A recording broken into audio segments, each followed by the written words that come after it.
President Trump announced that Iran's Supreme Leader Ali Khamenei was killed during coordinated U.S.-Israeli strikes targeting Tehran's leadership and military infrastructure. The operation, dubbed Operation Epic Fury, marked a significant escalation aimed at curbing Iran's nuclear ambitions and weakening the regime's command structure. While Iran retaliated with missile and drone attacks across the region, U.S. officials reported no American casualties and minimal operational disruption, underscoring the effectiveness of defensive preparations. At the United Nations, American representatives defended the action as lawful and necessary, framing it as a response to long-standing aggression and threats. As oil markets react and regional tensions rise, the administration has signaled it is prepared to continue decisive measures, positioning the moment as a potential opportunity for meaningful change inside Iran. In his State of the Union address, President Trump proposed expanding opportunity through new retirement accounts and policies to boost home ownership while protecting equity. With median home prices near $405,000 and mortgage rates around 6%, he said lower borrowing costs and income growth could improve affordability without hurting property values. Trump also argued that tariffs, once a main federal revenue source, could take on a larger funding role and reduce reliance on income taxes. While tariff revenues, about $420 billion, trailed the roughly $2.5 trillion raised from income taxes, officials believe new trade measures could raise more over time. He further called for reducing federal fraud, estimated up to $520 billion annually, as part of a push to shrink the $1.8 trillion deficit and move toward fiscal balance. President Donald Trump is urging Congress to pass the Save America Act, requiring proof of U.S. citizenship to register for federal elections, calling it a common-sense step to secure voter integrity before the midterms. Senate Majority Leader John Thune supports the bill but faces the Senate's 60-vote filibuster hurdle, with Democrats united in opposition. Some Republicans oppose eliminating the filibuster, yet Trump's renewed push has intensified debate over options such as reviving a talking filibuster to force extended floor debate. Supporters say the measure would strengthen confidence in elections and boost participation, while critics warn it could complicate registration for some voters. Thune plans to hold a vote, putting senators on record as Trump keeps election security central to the national agenda. In his State of the Union address, President Donald Trump portrayed the U.S. economy as undergoing a historic resurgence, declaring the nation bigger, better, richer, and stronger than ever before. He cited cooling inflation, a strong stock market, steady job growth, tax relief, and falling mortgage rates as proof that his policies are producing results.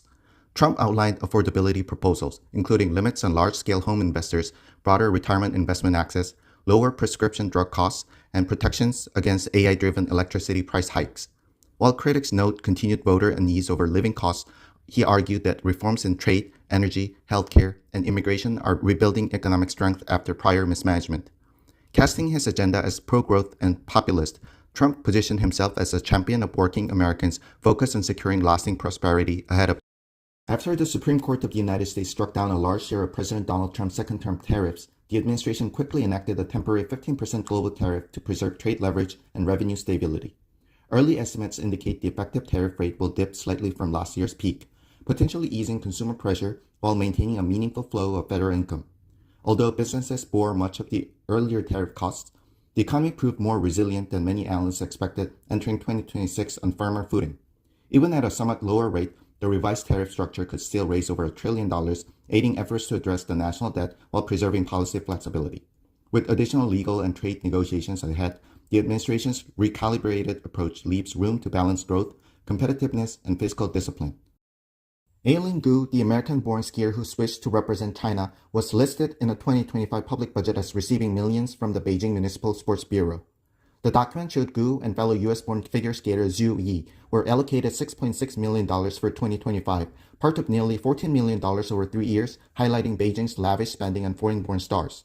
When the disclosure sparked backlash amid tight budgets, officials swiftly removed the athletes' names and censored online criticism. Despite earning roughly $23 million annually in endorsements, Gu continued taking substantial state funding before the 2026 Milan Cortina Winter Olympics. Her deliberate switch in national allegiance, along with murky citizenship details, intensified U.S. criticism, with detractors accusing her of exploiting both countries for profit and prestige. Zohran Mamdani proposed a 9.5% New York City property tax increase to raise $3.7 billion for fiscal year 2027 after failing to win approval for higher taxes on corporations and wealthy residents. Mamdani said taxing the wealthy remains his top choice, but it requires approval from Kathy Hochul and the state legislature, which he has not secured. His budget also calls for using $1.2 billion in city reserves to help close a projected two-year deficit now estimated at $5.4 billion. Hochul, who opposes tax increases, instead pledged $1.5 billion in state aid over 2 years to ease the city's financial strain. The proposed property tax hike drew criticism from city council leaders and the Real Estate Board of New York, who argue it would worsen affordability issues and that the city should reassess spending first. Alberta is moving toward a possible referendum on seceding from Canada, driven by long-standing frustrations over federal energy regulations and fiscal policies that many residents see as unfair to the oil-rich province. Supporters of independence say renewed engagement from Washington under President Trump has given their cause fresh momentum, particularly around expanding energy cooperation and cross-border trade. While Trump hasn't formally endorsed separation, members of his administration have met with Alberta advocates, signaling openness to dialogue and respect for regional sovereignty movements. Polls suggest independence faces an uphill battle, especially in Alberta cities, and any successful vote would trigger complex constitutional negotiations with Canada.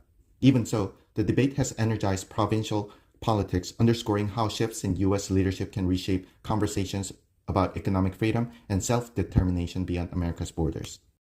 Elon Musk has shifted SpaceX's focus from Mars to building a self-sustaining lunar city, putting him in more direct competition with Jeff Bezos and his company Blue Origin. For years, Musk championed Mars colonization while Bezos promoted the moon as the better near-term base for factories and long-term space infrastructure.